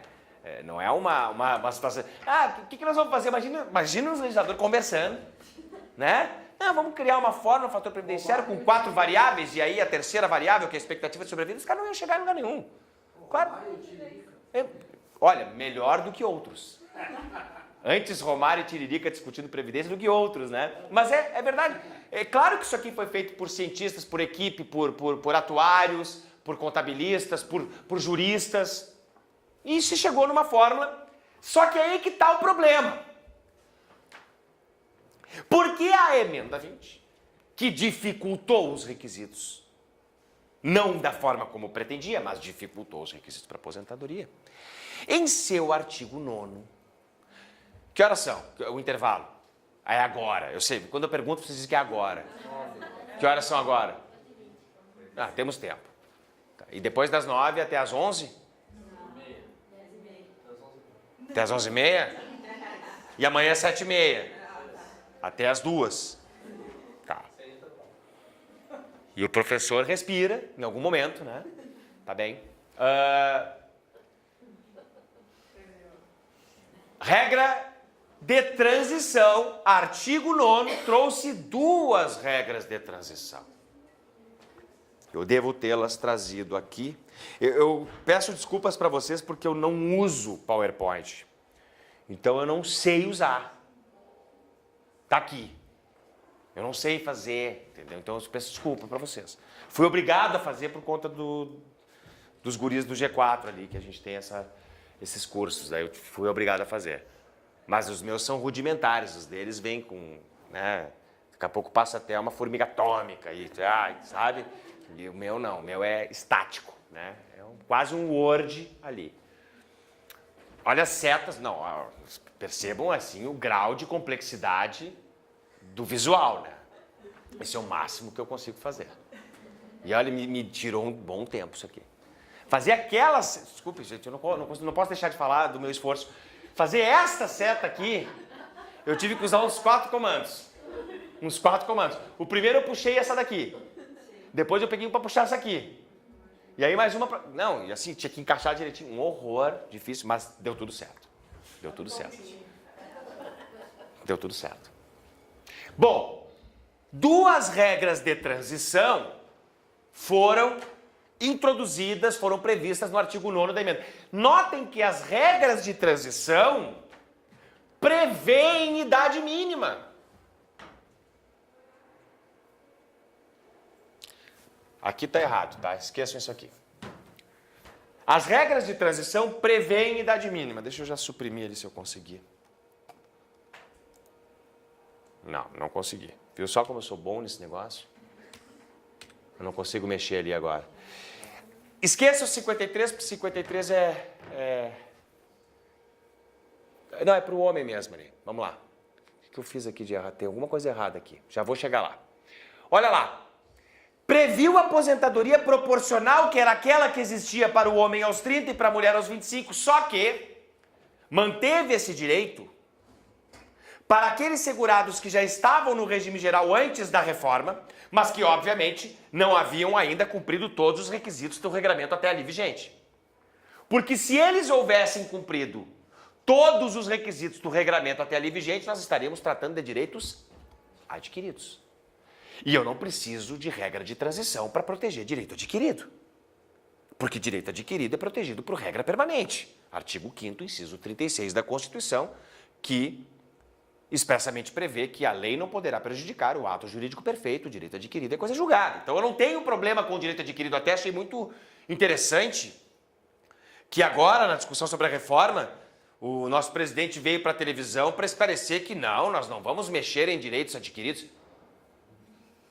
Só um pouquinho, cara. Não, nós vamos preservar, como quem faz um favor, nós vamos preservar os direitos adquiridos. Vem cá, cara.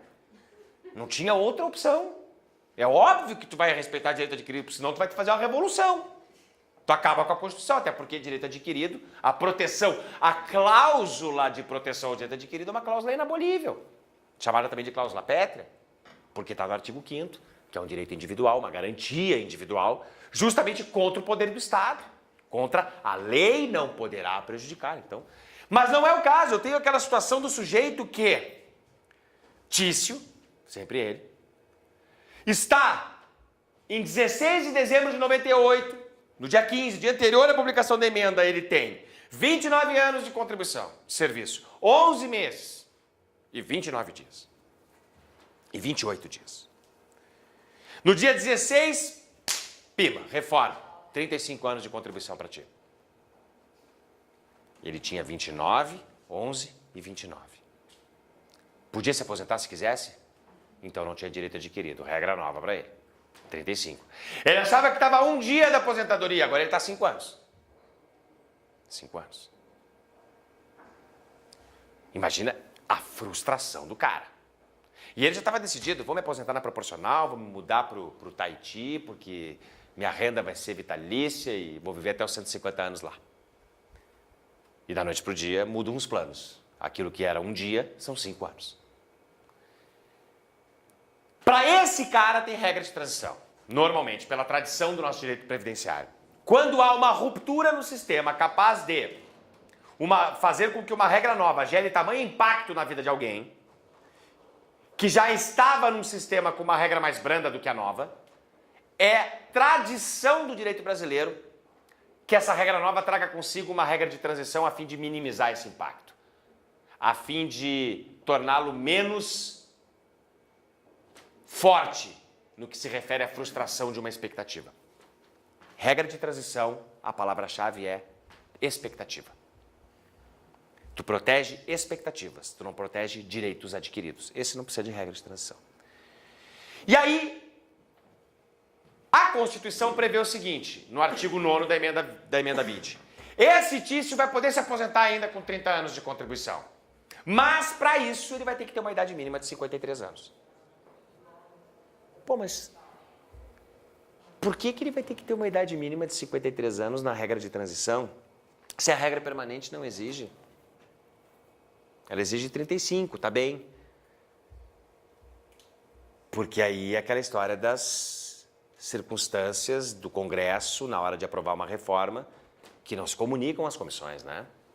Quando não foi aprovada a idade mínima na regra nova, deveriam ter mexido também, talvez, nas regras de transição. Deveriam ter estipulado só o tempo igual e o pedágio. Mas não, a idade mínima ficou ali. Na verdade, ficou ali também porque quiseram. Porque pensaram assim, quer te aposentar mais cedo? Vai ter que ter mais idade. Quer te aposentar com menos tempo? Vai ter que ter mais idade. Vai ter que ter uma idade mínima que a regra permanente não te exige. Ou tu fica até os 35. Mas vamos supor que ele tinha lá 53 de idade. Além do tempo e da idade na regra de transição, tu tem que cumprir um pedágio. O que é o pedágio? É um tempo de contribuição adicional ao mínimo necessário, 30 ou 25 para a mulher, no caso da proporcional, da regra da proporcional, equivalente a 40% do que faltava na data da emenda para aquele mínimo ser alcançado. Explico e desenho se for o caso. No caso dele, ele tinha 29 anos, 11 meses e 1 dia. E 29 dias. Quanto tempo faltava na data da emenda para ele chegar aos 30 anos? O pedágio dele vai ser 6 horas. Não tem pedágio. Não tem pedágio. Agora, faltavam 5 anos para ele chegar nos 25, nos 30 anos de contribuição. Quanto é o pedágio? Ele tinha 25 de contribuição. Quanto vai ser o pedágio? 2 anos. Ele vai ter que cumprir os 30, mais 2 anos, e ter os 53, se aposenta. Se aposenta proporcionalmente. Só que essa aposentadoria proporcional, pela regra de transição, vai ser 70%, como era antes, só que em vez de mais 6% para cada ano, é mais 5% para cada ano. Só que não computa para mais 5% para cada ano o tempo de pedágio. O pedágio é como se fosse um tempo fictício que tu chega nos 30. Então ele se aposentou com 32, no outro exemplo de que faltariam 5 anos. 32, só que ele tem 70%. Acabou aí o problema? Não! Por quê? Porque se ele cumprir estes requisitos da regra de transição depois da lei do fator previdenciário, ele ainda leva o segundo pênalti, o do fator previdenciário. Então ele pega com os 32 anos lá, 53 de idade, ele pegou 70% porque era proporcional e os 2 anos de pedágio não computam para acréscimo, 70% da média dos 80% maiores salários de todo o período contributivo, porque é depois do fator previdenciário, e ainda vai levar, com 53 anos, 70%, 65% por causa do fator previdenciário. Então, na verdade, a gente não está falando de uma proporcional de 70%. A gente está falando de uma proporcional de 65% de 70%. 47%. É o que ele vai levar. É o que ele vai levar. Muita gente se aposentou assim. Muita gente se aposentou assim. Não é à toa que quando a gente encaminha um pedido de aposentadoria, o INSS simula 3 cálculos, né? Ele simula um cálculo até 98, para ver se tinha tempo, direito adquirido até 98. Ele simula um até 99, porque vai que ele tenha cumprido a regra de transição antes do fator previdenciário. Aí ele não vai ter o fator, vai ter a proporcional, mas não vai ter o fator. E uma até a data de entrada do requerimento. E com a próxima reforma ele vai ter que fazer mais uma ainda. Né? Que é a data da reforma mais data do requerimento. Vão ser 4 cálculos. Até aqui vocês conseguiram acompanhar? Ficou alguma dúvida disso aqui? Aí, vamos de novo. A proporcional faz todo sentido. Faz sentido. Porque, de fato, o cara não podia mais se aposentar com 30 anos. Então, ainda vai ter alguma vantagem. Ele vai poder se aposentar antes, enfim, estava próximo ali. Mas aí tem uma regra de transição para integral. 35 anos de contribuição para homem, 30 anos de contribuição para mulher, desde que ambos tenham 53 e 48, respectivamente, além de um pedágio de 20%. Pergunto, na prática, alguma utilidade para essa regra? Uma regra que exige 35 e 53 mais pedágio de 20, sendo que a regra normal de aposentadoria exige apenas 35 de contribuição. Alguém vai se valer dessa regra? Essa regra é inútil, até aqui. Porém, olha, ele levantou a cabecinha, né? Porém, se o tema 616 que está no Supremo Tribunal Federal, e eu já vou explicar o que ele está pretendendo, for favorável aos segurados, e para isso acontecer a gente tem que esperar pelo menos uns 10 anos aí, porque eu não queria que julgasse agora, porque não vai ser favorável se julgarem agora. Se julgarem favorável, esta segunda regra, que hoje não faz nenhum sentido, passa a fazer todo sentido. E vai ter uma enxurrada de revisão de benefício por causa disso. Quem não fez essa revisão ainda, faça. Porque nós vamos ter o problema da decadência. Aqui nós vamos ter o problema da decadência. O que é a revisão? Desculpa, mas é para vocês acordarem. Sexta-noite, quase começando a novela. Ritinha, Geisa, Bibi, Rubim.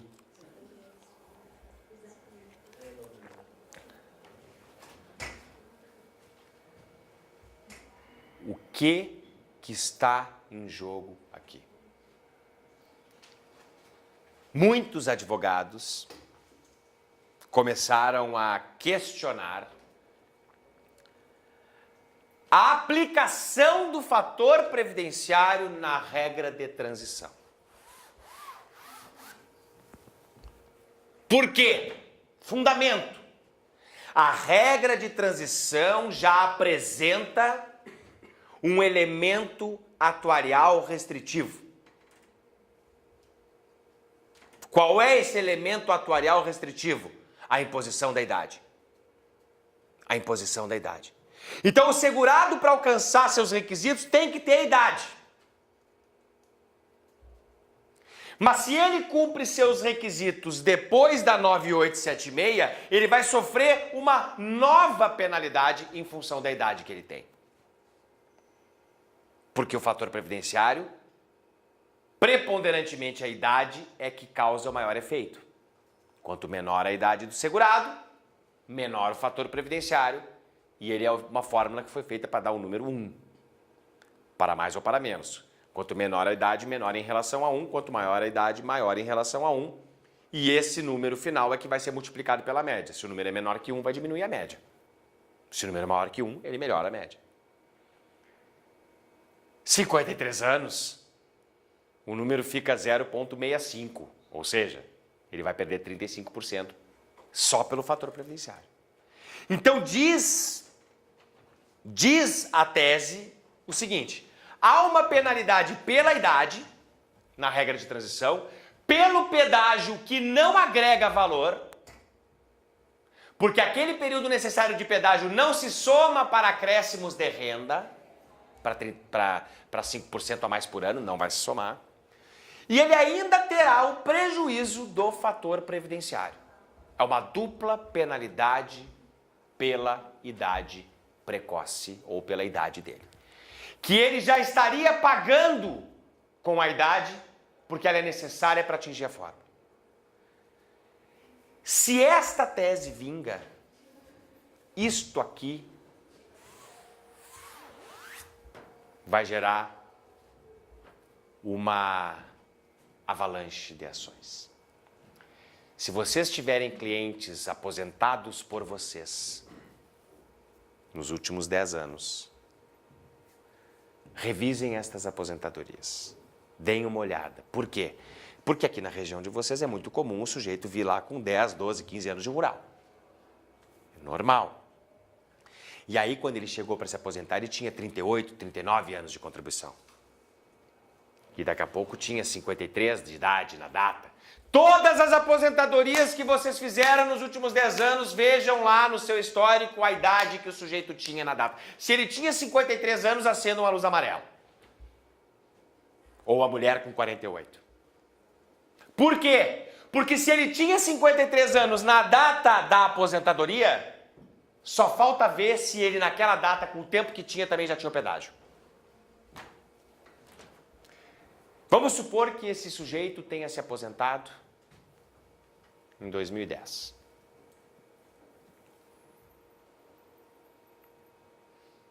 Em 2008, para a gente falar em decadência, né? Em 2008.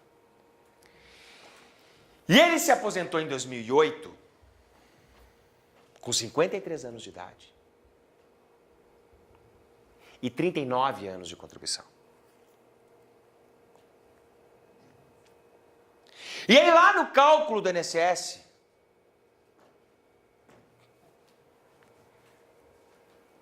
vai estar dito quanto ele tinha de contribuição com tudo que foi considerado rural, especial, blá, blá, blá, blá, blá, blá, blá, blá, blá, até 16/12/98. Não vem esse cálculo sempre? O resumo de tempo, não vem?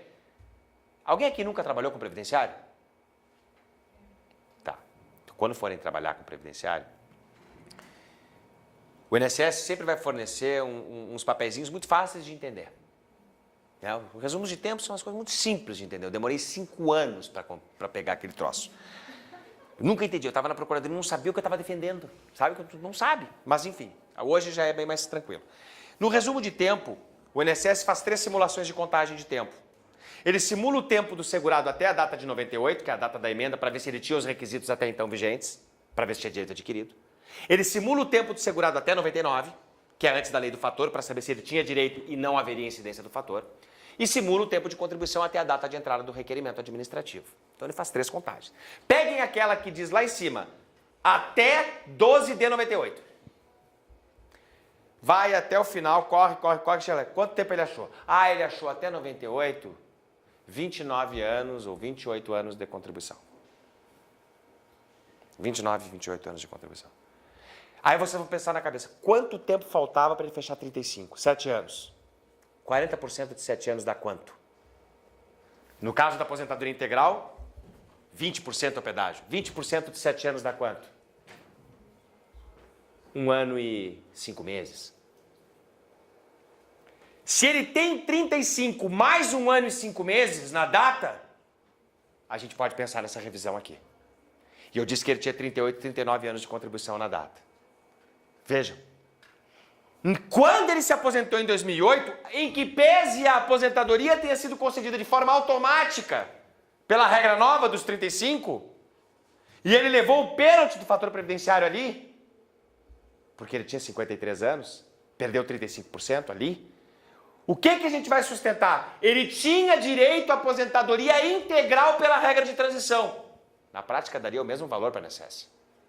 O INSS daria o mesmo valor. Só que tem uma discussão pendente sobre isso, que está no Supremo. Que o Supremo vai dizer se quando isto aqui ou isto aqui estiver cumprido na data do requerimento administrativo, deve ou não deve incidir fator previdenciário. Isso é uma revisão que pode ser fantástica. Pode ser fantástica, ela pode ser espetacular. Ela pode gerar acréscimos de 35%, 40% na renda mensal, com pagamentos retroativos. Com pagamentos retroativos. Então, todas as aposentadorias que vocês fizeram nos últimos 10 anos, em que teve fator previdenciário, vocês peguem essas aposentadorias e deem uma olhada. A primeira informação, qual a idade que ele tinha na aposentadoria? Ah, tinha menos de 53. Morreu, já era. 53 ou mais, segunda etapa da pesquisa. Vamos ver quanto tempo de contribuição ele tinha. 35 redondo. Não rola. Porque não vai ter o pedágio. Ah, ele tinha 37 de contribuição. Opa, vamos dar uma olhada. Quanto tempo ele tinha em 98? 25. Faltavam 10 anos para chegar nos 35. Ele se aposentou em 2010, vamos dizer. 25. Se aposentou em 2010 com 37. 25, faltavam 10 anos para ele chegar na integral. O pedágio é de 20%, o pedágio é 2 anos. Então ele tinha que cumprir os 10 para chegar nos 35, mais 2 com 53 de idade. Ele tem isso? Tem. Vamos revisar. Vamos pedir a revisão. Imediatamente. Pede a revisão. Esse pedido vai ficar parado no tribunal. Vai ficar parado. Mas tu não tem o problema da decadência e tu interrompe a prescrição. A partir do ajuizamento, 5 anos para trás está garantido. Se ficar 3 anos parado e tu ganhar, tu vai ter 8, 10, 12 de retroativos. Oi, Patrícia, tudo bem? Ninguém me vê assim, eu sou só mandada. Só vim dar um oizinho, tá tudo ok aí, pessoas? Marcos, só vim dar um oi, desculpa que eu não te dei. Imagina. Cheguei só agora. Tranquilo. Coloco lá, então. Tá bem. Mas que bom, tudo tranquilo?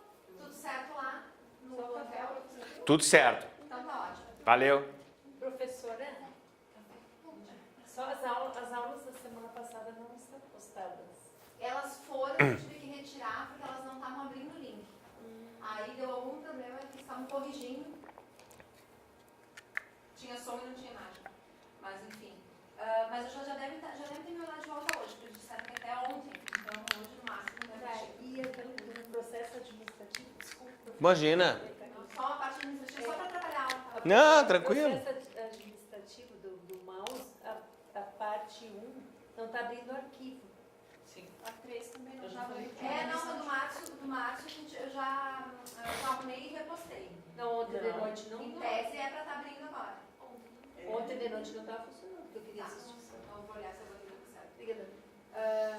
Hoje não estava funcionando, eu abri hoje, não está funcionando ainda. Então deu problema de novo no link. Falei que tá dando mais problema. Eu vou ver isso, mas já corrijo isso para vocês amanhã de manhã, tá? Mas muito obrigada, tá? Imagina. Bom te ter aqui. Eu que te agradeço. Aproveitem aí. Valeu, Patrícia. Tu tens material também? Esse e algumas outras coisas ali que eu disponibilizei, já devia estar realmente, deve ter dado algum erro ali, mas vai estar, estará. Vocês têm noção do que significa isso aqui? Estudem o tema 616, que é essa revisional. Sabe, às vezes a gente está no escritório, e claro, eu estou há 2 anos e meio advogando, né? O meu cacuete ainda é de defesa, né? Muitas vezes ainda é de defesa. Chega alguém assim, Márcio, aqui não, isso aí não dá. Sabe? Eu disse, não, só um pouquinho, peraí, para tudo, deixa eu dar uma olhada para ver se dá. Mas eu tô melhorando, tô evoluindo um pouco nisso. Algumas coisas eu realmente nem levo adiante, porque eu acho que não tem porquê. Mas essa daqui aconteceu, alguns casos no final do ano passado, de clientes assim, olha só, ele quer... Porque o cliente ele chega no nosso escritório assim, minha aposentadoria está defasada. É sempre assim. E eu sei que eu posso revisar, eu também chega assim, né? O que eu faço? Daí a gente tem que analisar, tem que ver. Na maioria das vezes não tem muito o que fazer. Foi uma opção dele se aposentar cedo, perdeu para o fator previdenciário. A gente tenta explicar isso. Mas quando eu me aposentei eu ganhava 4 salários mínimos, agora eu ganho 2. Pois é assim mesmo. Não é porque tu está perdendo dinheiro, é porque o salário mínimo aumentou muito. Então, e é fato isso, né? Se a gente pegar do ano 2000 até o 2017, o salário mínimo subiu mais de 100% acima da inflação. Como os benefícios são corrigidos por INPC, que é um índice inflacionário, e o salário mínimo tem um índice próprio, e a Constituição, inclusive, proíbe a vinculação do índice do salário mínimo aos demais, porque isso faria com que o salário mínimo não crescesse. A política de reajuste do salário mínimo é para dar mais para quem ganha menos. Então, logicamente, que se eu congelar minha aposentadoria em salários mínimos, eu sempre vou achar que estou perdendo. Porque a partir do momento que é concedido meu benefício, ele se desvincula do mínimo. Ele sempre se desvinculou. Ah, mas quando eu me aposentei, o salário mínimo era R$300, eu ganhava 1.200. Hoje eu ganho 1.800 e o salário mínimo é 900. Tá? Só que quanto tu compra com 1.800 que tu não comprava com 1.200? Essa é a conta que tu tem que fazer. Se teu benefício perdeu, e às vezes até perdeu, porque o NPC às vezes não reflete a real inflação, mas assim, essa conta de salário mínimo não dá para fazer. Mas o cliente vem sempre com essas perguntas, a gente tem que saber responder, né? Eu acho que é importante, porque às vezes a gente responde assim, não, essa revisão não dá em nada. O judiciário diz que não dá. E de fato, o judiciário diz que não dá. Mas seria interessante a gente fazer ele entender por que não dá, né? E ele não gosta, claro, às vezes ele chega, mas o senhor é contra. Não é que eu sou contra, só estou explicando. E a gente explica, olha, não vai dar por isso, por isso, por isso. É a mesma coisa. Ah, eu sempre contribuí pelo teto, aí fui calcular meu benefício e não deu teto. Essa é terrível. Porque acontece para todo mundo, né? O cara contribuiu pelo teto a vida inteira e quando vai se aposentar, a média dele não dá o teto. Como é que pode isso? E tem explicação para isso. Explicação matemática. Vocês querem ouvir essa? Sim. É bom, né? Porque daí, se o cliente perguntar amanhã, vocês já... Porque essa aí até vou relaxar um pouco para explicar isso aí. Essa questão é a seguinte, ó. É unânime. Todo mundo não entende por que contribuindo sempre pelo teto, na hora de chegar a calcular o benefício, não dá o teto. E a explicação, ela é simplíssima e óbvia e matemática. Só que talvez a gente não se atente para a matemática, porque a gente não foi ensinado para pensar matematicamente. A gente foi ensinado para pensar humanisticamente. Interpretar o ser humano, né? Não, aqui tem que dar número. E aí a gente se complica com isso aí. Que aí muitos de vocês, até quando eu estou falando sobre isso, mas eu fiz direito para não falar sobre número. Mas então não vem para o direito previdenciário. Não vai para o direito tributário. Vai para o direito penal, para o direito civil. É calcular pena, né? Mas daí quando tu está com o cliente perdido, é calcular pena, né? Mas assim, sem matemática tu não te desenvolve na Previdência. Tu vai ser mais um, entendeu? Vai fazer auxílio-doença, tu vai... Agora, tu ter as sacadas e poder, né, passar confiança para o teu cliente. Aí, vários, e os meus advogados todos do escritório, não sabiam disso. Não tinham ideia e se perdiam nessas aí. Aí um dia eu fiz uma reunião, aulinha hoje, nós vamos conversar sobre isso aqui. E vocês vão entender por que não dá certo. O que acontece com os tetos? O teto de benefícios é reajustado, tem uma mariposa incomodando as colegas, né? Ele é reajustado todos os anos pelo mesmo índice de correção monetária dos benefícios previdenciários. O teto é para eu não contribuir sobre um valor acima, mas eu também não posso receber um valor acima daquele. E ele é reajustado pelo INPC, todos os anos. Então, um benefício de 4.000 vai ser reajustado pelo INPC. O teto vai ser reajustado pelo INPC. E o salário de contribuição vai ser reajustado pelo INPC. Tudo é reajustado pelo INPC. Tá. O que aconteceu com os tetos? Hoje ele está em 5.531. Hoje ele está em 5.531. Só que os 5.531 de hoje, se eu pegar o INPC de 94 para cá, e lá em 94 era 582, uma hora ela vai passar aqui rateando e vai levar. Né? Lá em 94, o INPC era 500, desculpe, o teto era 582. Hoje o teto é 5.531, 10 vezes mais, né? O INPC de lá para cá não deu 1.000%. Se eu trouxer 582 para cá, eu não vou chegar em 5.531.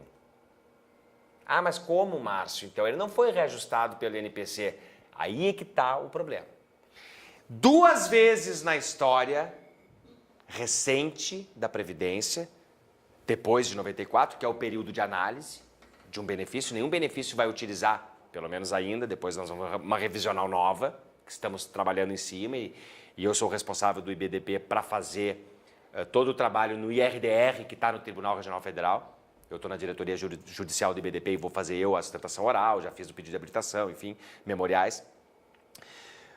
Só vai pegar 94 para frente, julho de 94 para frente, aquilo que for em reais, né? 2 vezes depois de julho de 94, o teto foi aumentado da noite para o dia, sem nenhuma correção monetária. Isso aconteceu na emenda 20, onde o teto era 1.081 naquela data, e a emenda 20 disse agora o teto é 1.200. Por que 1.200? Não, porque é o equivalente a 10 salários mínimos e eu quero que contribuam no máximo, eu quero que aumentem, que o trabalhador possa aumentar o valor da sua contribuição, para ele ter um benefício melhor no futuro. Só que olha só, em novembro de 98, o máximo sobre o qual o cara podia contribuir era 1.081. Em dezembro, o máximo sobre o qual ele pode passar a contribuir é 1.200. Tá bem. Aí eu vou... Isso aconteceu de novo em 2003. Em dezembro de 2003, com a emenda 41. O teto na época era 1.890, 1.900 alguma coisa. Da noite para o dia, isso em dezembro de 2003, a Constituição, pela emenda 41, diz agora o teto é 2.400. De novo, 10 salários mínimos. 2.400. Tá. Então o teto aumentou de 1.900 para 2.400. Isso é 25%. Do nada, da noite para o dia. Só que em novembro, o máximo sobre o qual ele contribuía era 1.900. Aí eu vou calcular um benefício em 2017, certo? E eu vou ter que atualizar todos esses salários de contribuição dele para 2017. Qual é o índice que eu vou utilizar para atualizar os salários? INPC. Aí eu vou pegar aqueles salários anteriores a 98 e vou trazer para cá por INPC. Quando chegar em novembro de 98, que era 1.081, aquele salário eu não vou trazer para cá como 1.200. 1.200 eu só pude contribuir a partir de dezembro. Então, quando ele pular de novembro para dezembro, ele não vai chegar em 1.200. Ele vai ser 1.082. E ele vai vindo para cá. Então, todos aqueles salários, vocês podem observar, na maioria dos cálculos de benefícios de vocês, quando o sujeito tem um emprego único, os salários que são descartados deles são os anteriores a 98 e 2003. Aqueles 20% menores que saem da conta são os mais antigos. Podem olhar. Se ele sempre contribuiu pelo teto, vão excluir os mais antigos. Por quê? Porque esses não acompanharam a evolução dos tetos das emendas. Claro, se o cara só contribuiu a partir de 2003 na vida dele, e sempre pelo teto, e aí vai se aposentar por invalidez agora, porque não vai se aposentar por tempo, se começou a contribuir em 2003, né? Ele vai pegar o teto. Por quê? Porque ele tem contribuição pelo teto real. O que eu quero dizer é o seguinte, 5.531 de hoje é igual a 2.400 de dezembro de 2003. Mas não é igual a 1.200 de dezembro de 98, não é igual a 1.081 de novembro de 98. Porque a última alteração de teto, e a partir dali nunca mais teve alteração sem ser pelo INPC, foi dezembro de 2003. Então 2.400 de 2003 é 5.531 hoje. E olha só, 2.400 em 2003 eram 10 salários mínimos. Porque na época o salário era 240 pila. Os 5.531 hoje são 6 salários mínimos. E representam os 5.531 o mesmo que 2.400 representavam em 2003. Só que lá em 2003, 2.400 eram 10 salários mínimos. E hoje, os mesmos 2.400 são 6. Não é que o benefício vale menos, é que o salário mínimo vale muito mais. Vale muito mais. Tu compra muito mais com o salário mínimo hoje do que tu comprava na época. Muito mais. Quando o real foi criado, o salário mínimo era 80 dólares. Lembram? 100 reais. Ou era 100 dólares, 80 reais. Hoje, o salário mínimo é quase 300 dólares.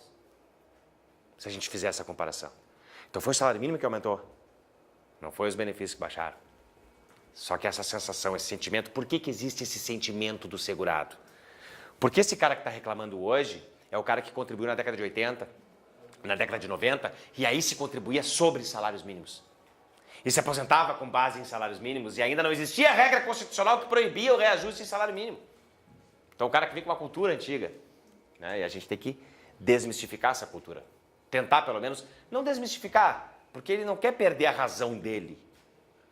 Ele não vai concordar contigo. Eu não concordo. Tá bem. Mas pelo menos tu faz ele entender o porquê que a coisa acontece dessa forma. E claro, essa questão da perda para o teto, ela é um pouco mais, talvez, difícil de chegar nessa conclusão, demora um pouco mais de tempo. Não foi da noite para o dia que eu cheguei também. Mas ela é óbvia, né? Claro, se o teto mudou da noite para o dia sem nenhum índice de correção, não tem como o teto de hoje ser igual ao teto de 94. Ele vai ser maior, porque o de 94 passou por 2 aumentos sem correspondente índice. Não teve índice para corrigir aquele salário. Então ele não vira... O que eu quero dizer é o seguinte, os 582 lá de 94 não vão ser igual aos 1.200 de dezembro de 98. Eles vão ser igual aos 1.081 de novembro de 98. Isso sim. Não sei se ficou claro agora isso para vocês. Mais ou menos? Ficou alguma dúvida disso? Esse negócio aqui tá chato, né? Ah, se eu tivesse com a mesada batana. Ficou alguma dúvida disso, gente? Do porquê?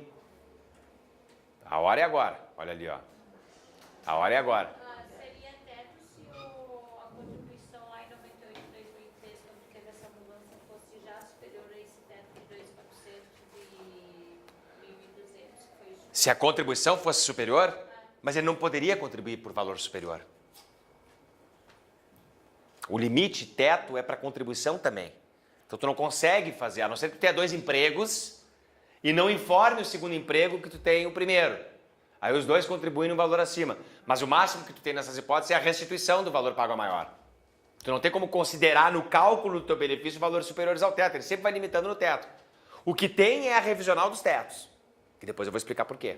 Que justamente pega essas 2 emendas que elevaram o teto e teve gente que teve sobra no cálculo antes delas. E essa sobra, se tu levar atualizando, daria uma revisão. Essa é uma revisão que o Supremo considerou possível.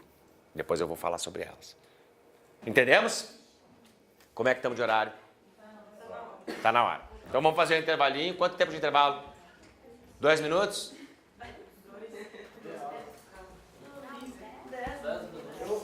Eu só te pergunto de novo, que eu já perguntei para um professor, já que nós... Tá querendo me botar numa saia justa. Tu perguntou para o outro.